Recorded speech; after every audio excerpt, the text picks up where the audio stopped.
Patuloy nga ang panakanakang ulan, mga kapatid. Kumusta naman kaya ang lagay ng traffic sa mga pangunahing kalsada?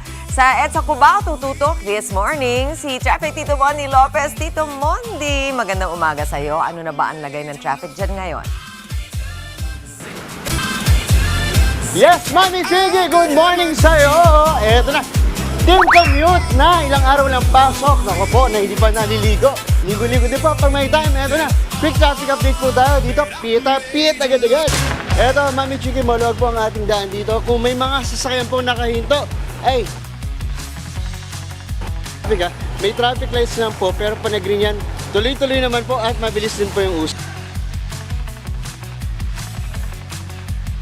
Kaya sa kalsada, hindi gaya po ng mga ilang linggo natin na papunta dito sa may Cubao, Aurora.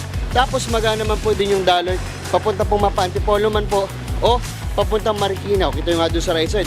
Maluwag-luwag, wala pa pong magganong sasakyan. At ganito rin po yung sitwasyon sa magkabilang direksyon natin. Parehong maluwag pa rin po. Mapa northbound, ito plate natin sa northbound at southbound lanes. Kaya po sa ngayon, wala pa pong bumper to bumper na eksena.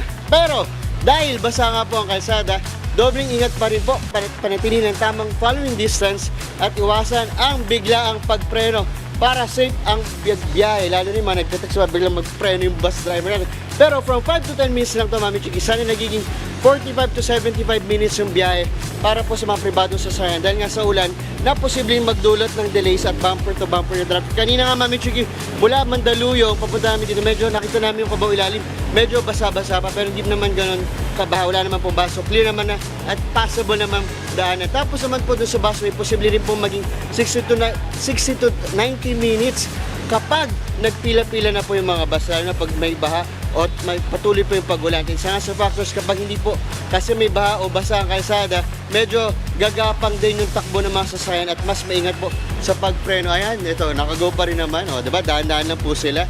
Tapos, para nga po iwas po sa pagdulas, lalo na po sa mga light vehicles, dapat alalay lang po talaga sa pagmamaneho. At dahil nga dito, 127,000 hanggang 464,000 motorista ang dumadaan. May takin nyo ha, may higit kalahating milyon. Bukod yan sa sobra na yan sa capacity na mas magsisiksikan pa sila kapag may mga lanes na lubog sa baha. At dagdag pa po dyan natin, yung mga motorista po natin, kailangan po huminto kayo sila ng footbridge flyover para nga po sumilong, lalo yung mga riders natin nagpapalit ng kapote o nagsusot ng kapote. At dahil Thursday ngayon, number coding natin ay 7 at 8. At eto, Mami Chiki, malapit dito sa footbridge namin, yung terminal ng Bicol Isarog Terminal. Pakita po natin, ayan.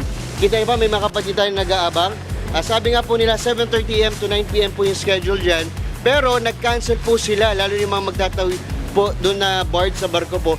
Cancel po yung biyahe pa Masbate at Vera. Kaya po sa mga latest announcement po nila, tumutok lang po kayo sa kanilang mga FB page po nila dahil almost 10 talaga na biyahe ang kanselado. Ito pa yung ruta papuntang Manila, Alabang, Turbina, ang probinsya nila, Naga, Masbate, Verac, Catanduanes, Bulan, Sorsogon, Kamsur, at Tabaco, Albay. Ayan po. So again may 10 na cancel. Check nyo na lang po kung yung trip na nakuha nyo po ay kasama po dun sa mga na-cancel na biyahe. Kaya po, mga kapatid, eto na, eto, kita natin, habol na rin natin.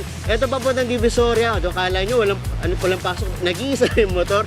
Sumulog pa rin ito pa Santa Mesa at pa Espanya. Okay, paalala po mga kapatid, eto na. Mag-ingat po sa kalsada, hina-hinay lang po sa pagmamaneho at maging handa po sa mga alternatibong ruta in case po na may bigla ang pagulan o pagbaha. Yan muna natin live update mula dito, Mami Chiki. Balik sa inyo at tuloy ang sayawan. Maraming salamat sa iyong pasilip, Tito Mondi. Banayag pa, pero mabilis magpalit yan. Kaya yung mga palabas na ay dali-dalian nyo na. Unahan na ang traffic. Maraming salamat, Tito Mondi. Mga kapatid, kabilang ba kayo? Tulad ko, sa mga naipit sa matinding traffic kagabi. Nako, silipin natin ang lagay ng traffic ko sa kahabaan ng EDSA naman ngayong Thursday rush hour. Mag-aalas 8 na. Live mula sa EDSA Quezon Avenue, makikipagkomustahan ang ating traffic. Tito Mondi Lopez, Tito Mondi, marami na bang mga commuter dyan? Abay, maraming mga pedestrian na nakikisayo din sa'yo. Yes, Mami Chiki, good morning sa'yo. Team Commute na nasa BH at nag-uusap ng puro H. Kaway-kaway, sabay H. Okay, bye na. Ito na, Mami Chiki. Quick traffic update tayo. Ito, mabilisan na po. Ito, Ito yung mapapuntang circle natin. Kita nyo naman po. Ayan. Ito. Kitang-kita po natin occupied na po lahat ng lanes. Ito po yung mga kapatid natin na papuntang circle, Commonwealth, Fairview, Bulacan. At sa nakita po natin yan, moderate po yung traffic natin. Yung volume ng mga sasakyan natin, malaki-laki na rin po. May build up po ng mga sasakyan.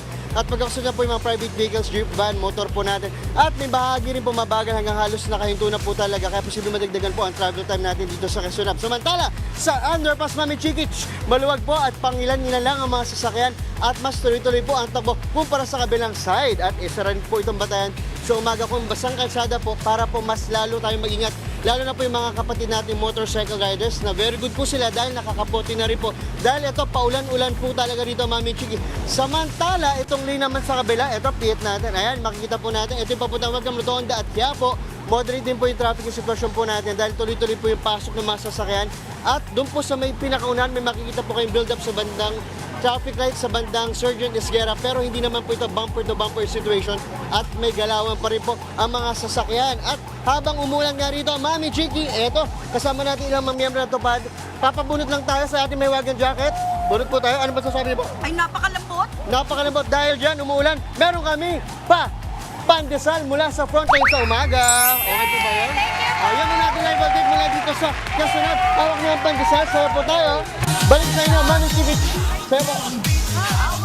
Gusto ko yung kinakapkap pa niya yung bulsa dyan. Ako, natutuwa ang mga pedestrian dyan dahil sa'yo. Maraming salamat, Tito Mondi Lopez. Mga kapatid, Mondi Lopez po, manatiling updated sa lagay ng trapiko sa mga pinakaabalang kalsada sa Metro Manila.